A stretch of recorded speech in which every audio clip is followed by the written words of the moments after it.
नमस्कार दोस्तों। भारतीय रिजर्व बैंक यानी कि आरबीआई ने केंद्र सरकार को पत्र लिख के क्यों बताया कि प्याज के भाव में तेज़ी आ रही है, आप एक्शन लीजिए। आरबीआई को इसकी क्या ज़रूरत थी और ये क्यों करता है। साथ में दोस्तों डिस्कस करेंगे बांग्लादेश के बारे में कि जो बांग्लादेश में भारत का जो निर्यात हो रहा था उसके ऊपर क्या असर पड़ने वाला है, क्योंकि बांग्लादेश तुर्की और म्यांमार से अब आयात करने वाला है प्याज का। सोमवार को स्थिति में सुधार हो सकता है कि नहीं हो सकता है, क्योंकि सोमवार से सभी मंडियां खुल रही है। लेकिन अगर सुधार होता है तो कितना हमें देखने को मिलेगा, इन सारी चीज़ों के ऊपर दोस्तों डिस्कस करेंगे। तो बने रहे चैनल के साथ में और पूरा देखिए, लाइक करना, चैनल को सब्सक्राइब जरूर कर देना। नमस्कार दोस्तों, एक बार फिर से आप सभी का स्वागत है आपके और हमारे यूट्यूब चैनल टुडे मंडी रेट यानी कि आज के मंडी भाव यूट्यूब चैनल पर। दोस्तों ये तीन चीज़ों के ऊपर यहाँ पे डिस्कस करने वाले हैं कि एक तो रिजर्व बैंक जो है वो केंद्र सरकार को प्याज के भाव के बारे में पत्र क्यों लिखता है, क्या इसकी ज़रूरत उसको पड़ी। साथ में दोस्तों बात करेंगे बांग्लादेश के निर्यात और आयात के बारे में, और सोमवार से क्या बाज़ार में हमें स्थिति प्याज की देखने को मिल सकती है, इन तीन चीज़ों के बारे में। उससे पहले मैं आपको बता देता हूँ कि कल एक वीडियो मैंने बनाया था, तुर्की व म्यांमार से आयात होगा, तो प्याज आयात के बारे में पूरा लिखा है। और एक बांग्लादेश का न्यूज़पेपर, उसकी कटिंग भी मैंने यहाँ पे स्क्रीनशॉट के तौर पे डाली है। तो आपने अगर ये वीडियो नहीं देखा है तो जाके ज़रूर देखिए कि बांग्लादेश अब आयात करने वाला है तुर्की से और म्यांमार से, क्योंकि भारत की जो प्याज है वो बोल रहा है कि अभी सफिशिएंट नहीं है, जिसकी वजह से हमें तुर्की और म्यांमार से आयात करना पड़ रहा है। दूसरा रीज़न यहाँ पे इस अखबार में ये भी बताया गया दोस्तों कि भारत के कई बड़े राज्यों जो प्याज के उत्पादक राज्य हैं उनमें बारिश की वजह से और जलेबी रोग की वजह से प्याज खराब हुआ है। उसकी वजह से भारत अब हमें इतना प्याज सप्लाई नहीं करना कर पाएगा, जिसकी वजह से जो भारत का प्याज हमारे लिए पर्याप्त साबित होगा। इसलिए तुर्की और म्यांमार से वो आयात कर रहा है। दो तीन रीज़न भी उसने बताया है, बाकी उसका हिंदी में अनुवाद मैंने टेलीग्राम चैनल के ऊपर डाल दिया है। आप जाइए, न्यूज़पेपर इंग्लिश में है, हिंदी में अगर आपको पढ़ना है तो टेलीग्राम चैनल के ऊपर जाके आप उसको पढ़ सकते हो। लिंक टेलीग्राम चैनल का आपको वीडियो के डिस्क्रिप्शन में मिल जाएगा। तो पूरी डिटेल में बताया दोस्तों।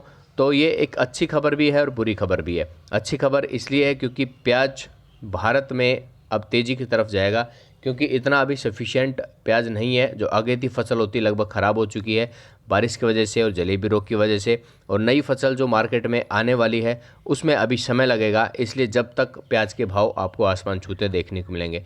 बुरी खबर यह है कि अब म्यांमार और तुर्की की तरफ बांग्लादेश का ध्यान जा रहा है, जो वहाँ से अब प्याज का आयात करने वाला है।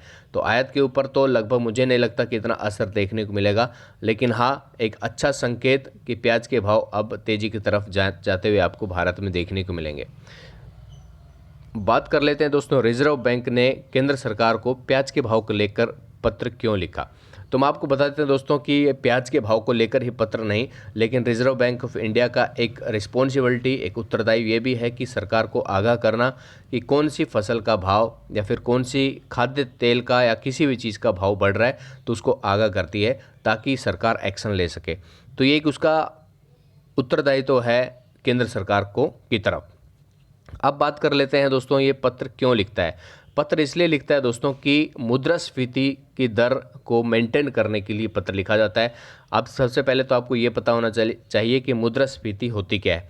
मुद्रास्फीति होती है दोस्तों किसी भी चीज़ की मांग और सप्लाई, मांग और डिमांड, ये जो दो चीज़ें हैं, सप्लाई डिमांड, इन सभी को, इनकी दर को मेंटेन करना है। अगर मांग ज़्यादा है और लेकिन सप्लाई वहाँ पे नहीं है तो किसी भी चीज़ का भाव बढ़ता है। तो यही यहाँ पे देखने को मिल रहा है, और आरबीआई ने इसी को लेकर केंद्र सरकार को आगाह किया है कि प्याज की मांग बढ़ रही है, जिसकी वजह से अर्थव्यवस्था का असंतुलन बिगड़ रहा है। जी दोस्तों, मुद्रास्फीति की दर बढ़ रही है, वो सरकार को आगाह किया है प्याज के भाव को लेकर। ये प्याज का ही नहीं दोस्तों, और भी काफ़ी चीज़ों को लेकर ये मेंटेन करती है मुद्रास्फीति की दर को। इसीलिए यहाँ पे केंद्र सरकार को पत्र लिखा कि आप एक्शन लीजिए, क्योंकि मुद्रास्फीति की दर प्याज के भाव की वजह से बढ़ रही है। इसकी वजह से अर्थव्यवस्था के ऊपर भारी प्रभाव पड़ता है, और मुद्रास्फीति की दर अधिक नहीं होनी चाहिए, ये भी आप मेक श्योर करें। तो ये इसलिए लिखा है दोस्तों। बाकी इसके ऊपर डिटेल में वीडियो चाहिए, अभी तक मुझे इसके बारे में कोई लेटर नहीं मिला है दोस्तों कि क्या पत्र में लिखा है, लेकिन रिजर्व बैंक का ये काम है सरकार को आगाह करना, इसलिए ये पत्र लिखती है। ये तो आप समझ गए अब आरबीआई का काम क्या है, क्यों उसको पड़ी है केंद्र सरकार को पत्र लिखने के रिगार्डिंग। तुर्की और म्यांमार से आयात करने वाला है बांग्लादेश, इसके रिगार्डिंग भी आपने पढ़ लिया है। सोमवार को सभी मंडियां खुल रही है, लिवाली भी जोरदार देखने को मिलेगी। और ये एक चीज़ और है जो मैं आपको बताना चाहता था। अभी बात कर लेते हैं सभी राज्यों की बड़ी मंडियों के प्याज के भाव क्या हमें देखने को मिले थे 15 अक्टूबर 2021 को। तो चलिए वीडियो को फटाफट से शुरू करते हैं और जानते हैं भाव। एक चीज़ और मैं आपको बताना चाहता हूं दोस्तों कि सोमवार से मंडियां खुल रही है, सभी मंडियों में आवकें आएंगी, लिवाली जोरदार मिलेगी क्योंकि प्याज काफ़ी कम यहाँ पे अभी बचा है दोस्तों, और जो भी नई फसल आने वाली है उसमें भी समय लगेगा, इसलिए प्याज के भाव लगभग अक्टूबर आखिरी तक और नवंबर प्रथम वीक तक हमें और भी बढ़ते हुए देखने को मिलेंगे। एक दो दिन का बीच में यहाँ पे गिरावट का माहौल बना था, लेकिन वो सब माहौल था दोस्तों करेक्शन का, और जो मंडियाँ बंद थी उसकी वजह से यहाँ पे भाव में नरमी देखने को मिली, क्योंकि मंडियाँ बंद होने की वजह से लिवाली में जोश काफ़ी कम देखने को मिला था। सोमवार से स्थिति सामान्य हो जाएगी और अच्छा खासा भाव मिलेगा। लेकिन एक चीज़ आप ज़रूर ध्यान रखना कि प्याज की आवकों को मत बढ़ाना, जैसे अभी चल रही है वैसी आवकें आप बनाए रखें। तो चलिए बात कर लेते हैं यहाँ पे सभी राज्यों की बड़ी मंडियों के प्याज के भाव क्या हैं। दोस्तों वेबसाइट है www.mandirate.com, जाइए चेकआउट कीजिए, लिंक आपको वीडियो की डिस्क्रिप्शन में मिल जाएगा। बात कर लेते हैं मंडियों के भाव की। तो दोस्तों आप देख सकते हो गुजरात में मोरबी मंडी में 1000 से 3500 का भाव, 4.5 टन की आवक थी।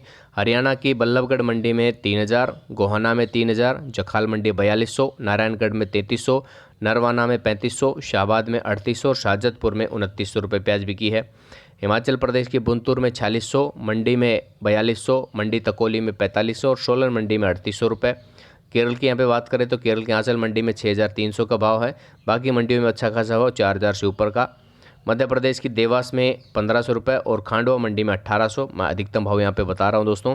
बाकी अगर फसल के आपको भाव चाहिए, आलू के, प्याज के, लहसुन के, सोयाबीन के, गेहूँ के, सरसों के, तो आप वेबसाइट के ऊपर विजिट कर लेना। महाराष्ट्र की बात कर लेते हैं तो महाराष्ट्र में आप भाव देख सकते हो दोस्तों, 3700, 3800, 4200, 3500, 3850, ये सब भाव देखने को मिले। हालांकि मंडियाँ काफ़ी बंद थी दशहरे के त्यौहार के उपलक्ष्य में, लेकिन फिर भी जिन जिन मंडियों में व्यापार होता है उन सभी के भाव आप सभी के सामने यहाँ पे हैं। उड़ीसा में 1700 रुपये, 4500 और 3500 है बारगढ़ मंडी में, बादरक मंडी और हिंदौल मंडी में। पंजाब की यहाँ पे बात करें तो पंजाब में भी अच्छा खासा भाव है अभी भी दोस्तों, 3500 से 4000 के आसपास लगभग सभी मंडियों में देखने को आपको मिल जाएगा। राजस्थान की भादरा मंडी में 2500, जयपुर में 3000, जालौर में 2200 और सांगरिया में 1200। त्रिपुरा की विशालगढ़ मंडी में 5000, कदमताला में 5150 और पानी सागर में 5100 रुपये। उत्तर प्रदेश के भाव भी आप यहाँ पे चेकआउट कर सकते हो दोस्तों, कौन सी मंडी में कितना भाव है। ऑन एन एवरेज अगर यहाँ पर बात करें तो 2500 से ऊपर लगभग सभी मंडियों में, 2700 के आसपास एवरेज है और 3000 के ऊपर भी एक दो मंडियों में यहाँ पे देखने को मिले हैं। पश्चिम बंगाल की बात कर लेते हैं तो पश्चिम बंगाल में 5000 रुपये यहाँ पे 2-3 मंडियों में भाव देखने को मिले हैं, बाकी 4000 से ऊपर लगभग सभी मंडियों में भाव आपको देखने को यहाँ पे मिल जाएंगे। तो ये है दोस्तों इन सभी राज्यों की बड़ी मंडियों के प्याज के भाव। वीडियो अगर आपको थोड़ा भी पसंद आया, जानकारी अच्छी लगी हो तो वीडियो को लाइक कीजिएगा। और रिजर्व बैंक का अगर कोई भी पत्र मुझे मिलता है कि क्या पत्र में लिखा है तो वो उसकी ज़रूर मैं आप सभी के साथ में शेयर करने की कोशिश करूँगा। और कुछ और डिटेल आपको चाहिए तो हमें कमेंट में ज़रूर बताइए कि क्यों, कैसे और कब, ये सभी जवाब देने की कोशिश करेंगे। मिलते हैं दोस्तों नए वीडियो में, तब तक के लिए जय हिंद, जय भारत वंदे मातरम, जय जवान जय किसान।